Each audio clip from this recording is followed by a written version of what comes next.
What's up YouTube? In this video I'll show you how to unlock cards as fast and efficiently as possible in Marvel Snap. But first of all, let's start with some basics. How does unlocking cards work in general in this game? To find that out, we click right here on this green button and this takes us to our collection road. Now as we see here, we need to increase our collection level to unlock new stuff. These collector's cages can include new cards as well as other resources like credits or boosters. I'll explain those later.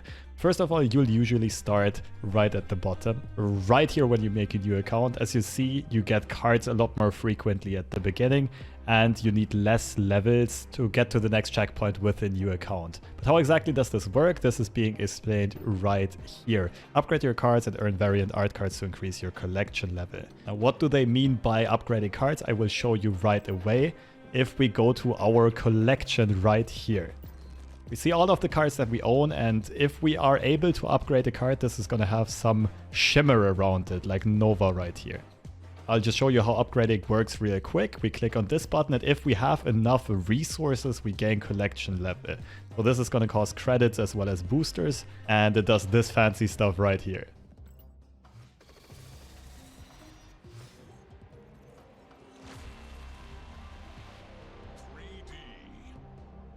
So we basically increase the card art, whatever you want to call it, and as soon as we have done that, it automatically takes us back to the collection road.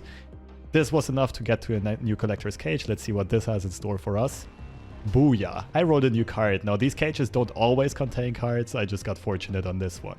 Okay, next up, let's have a look at the resources in Marvel Snap. So how do we get these boosters and credits? Some, of course, we can unlock on the collection road, but most of them we get by simply playing the game. Let's start off with boosters. They're a bit easier to explain. So boosters are obtained at the end of every match you play. I'll just show you by queuing up a game real quick. 12 seconds later. As you can see here, the game ends and I can collect my rewards from this game. Cubes is the ranking system, we'll get to that later. But most important of all, we got 6 boosters right here for Ebony Maw. Now, you get 1 booster per turn the game lasted. Most games will go until turn 6. It was usually 6 boosters per game for a card. Sometimes it'll only be 4 or 5 boosters if someone escapes earlier. And these boosters get randomly assigned to one card that you were playing on your deck. Also, this immediately signals that we can upgrade this card. We do have the resources available, boosters as well as credits. We do this again.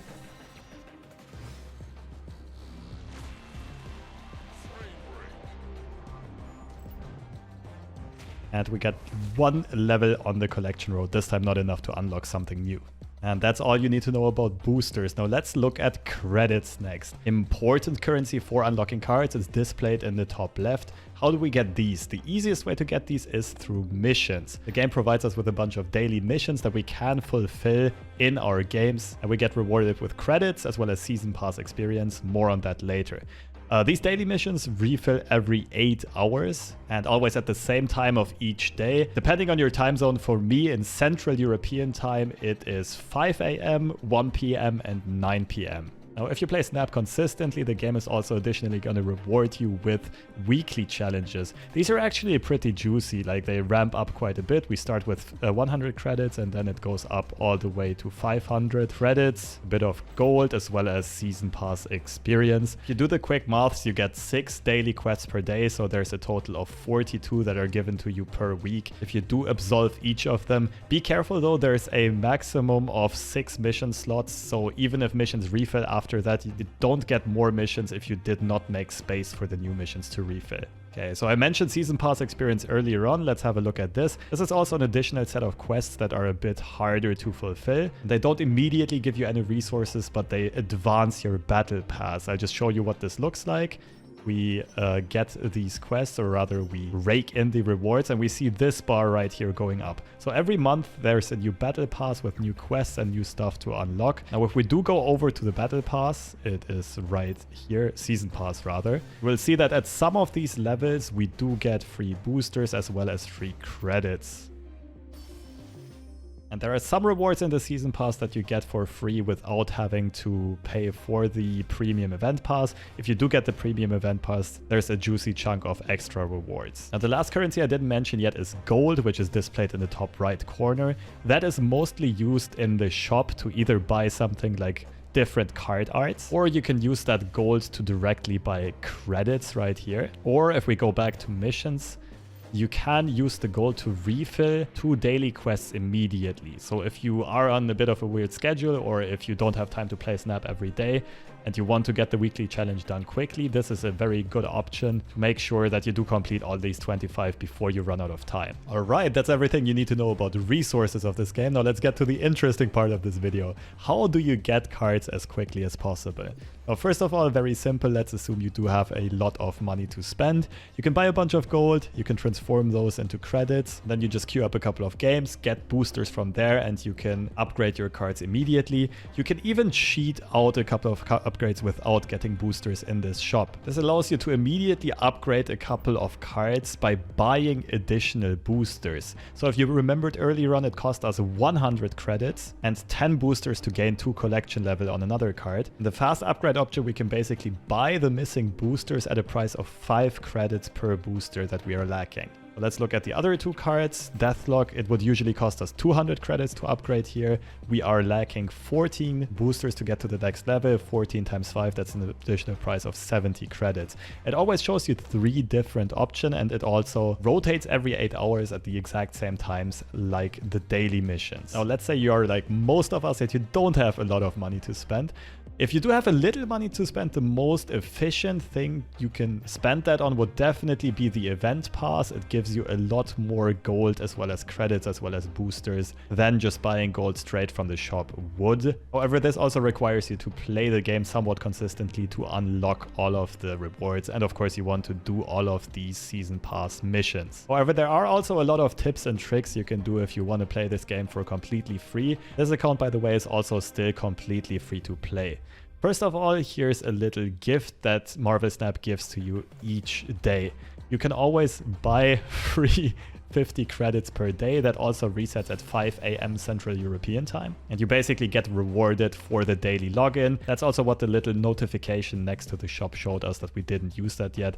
And this will be reset every day. Now, if you have enough time to play the game consistently but don't want to spend money on it, the best thing you can do is to always complete all of these daily missions when they occur to you, as well as get all of these weekly challenge rewards. That is where you can get most free credits as well as gold, which you can transfer into credits again. Keep in mind that you can basically infinitely get boosters because there's no limit to how many boosters you can gain a day. The more you play, the more boosters you will get, but there is a maximum amount of credits that you can get each day. So we want to snag as many of them as possible, and we want to be efficient in spending them. So tip number 1, do all of the daily quests, do all of the event pass quests.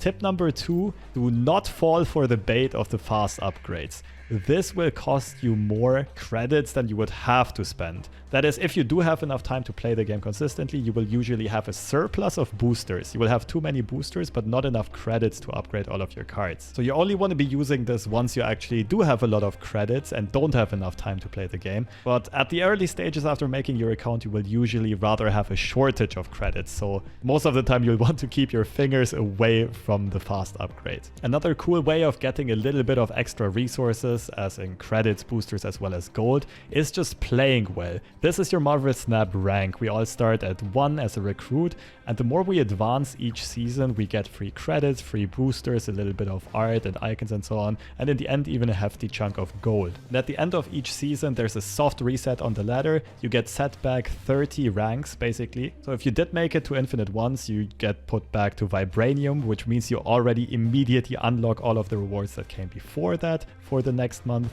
and you'll unlock these 500 credit and gold rewards quite quickly after that. And now another tip that is not so obvious or intuitive. When it comes to upgrading cards in our collection, we usually want to upgrade our gray cards first because they're most resource efficient. So if we look at the gray cards in our collection, it always takes us 25 credits and 5 boosters to upgrade them. That is 5 credits per booster that we spend. Whereas all of the other upgrades cost 10 credits per booster that we spend. So keep in mind, for new players, credits is usually the limiting resource. We have a scarcity of credits, so we want to be as efficient with those credits as possible. Upgrading gray cards is 25 credits per collection level, whereas upgrading all of the other cards is 50 credits per collection level that we gain. So whenever I'm low on credits, but I still want to upgrade cards quickly, I usually build a deck that I just call collection level farm, which contains all of the gray cards that I have in my collection, as well as cards that are very close to leveling up here. We just have a couple of boosters missing until we hit the next stage of level ups. Now this deck is absolute garbage gameplay wise. It has no synergies whatsoever. It's probably not going to win games. The idea here is to just stall out, get to turn 5 or 6 and then retreat. So we basically sacrifice a couple of cubes to upgrade our collection level more effectively, and as soon as we get those new cards, we just play good decks again and we get these cubes back anyway. Another piece of useful info is that if you get new card art for a game, so a card art variant, it starts as being a gray card again. So here's an example. I have 2 different versions of Hawkeye and I can always choose which one I want to upgrade next. So sometimes even if you go completely free to play, the game gives you free card art variants in the event pass or some other event that allows you to go for cheaper and more efficient upgrades again. This also happens whenever a card reaches the infinite level, which happens after 6 or 7 upgrades or so. The card then splits into one with a different like hologram or some kind of other special effect, and it starts again as a gray card, and it also just looks cooler. You don't have to worry about maxing out cards. You can basically play your favorite cards infinitely, and you will still be able to make use of the boosters that you gain for them. And the last info that is nice to know is that you don't always unlock the cards in the same order as other players would. You do get a starting set of cards, and you also unlock the same cards at the very beginning. They're called like recruit or beginner cards or something like that. But then the cards are split into 3 different pools. They're called pool 1, pool 2 and pool 3. And before you can get cards from pool 2, you first need to unlock all of the cards from pool 1. So the beginner cards go all the way up to, I think right here, level 14. These you get very quickly. It's always the same bunch of cards. And then from collection level 18 to 214, you have all of the cards from pool 1. And in which order you unlock those will be random. Afterwards, we have pool 2 starting right about here at level 222, so this is the cutoff. And pool 2 goes all the way from 222 till 474. As you can see, it also takes a bit longer to make those next checkpoints in the collection level road, so it does get a bit harder to unlock more cards as you progress, but you also get slightly higher credit and booster amounts later on. And then the cards that are left are pool 3, everything from collection level 486 onwards. So this is all that I could think of when it comes to unlocking cards in Marvel Snap. So let me know if this video helped, and also leave a comment on what you would like to see more of. This is my first Marvel Snap video. I'm not quite sure yet if I will make more content on it and what type of content, so feel free to leave a comment on what you would like to see more of. Also, if you watched all the way until now, please leave a like and subscribe to help the video pop off. I'll see you around, and happy snapping.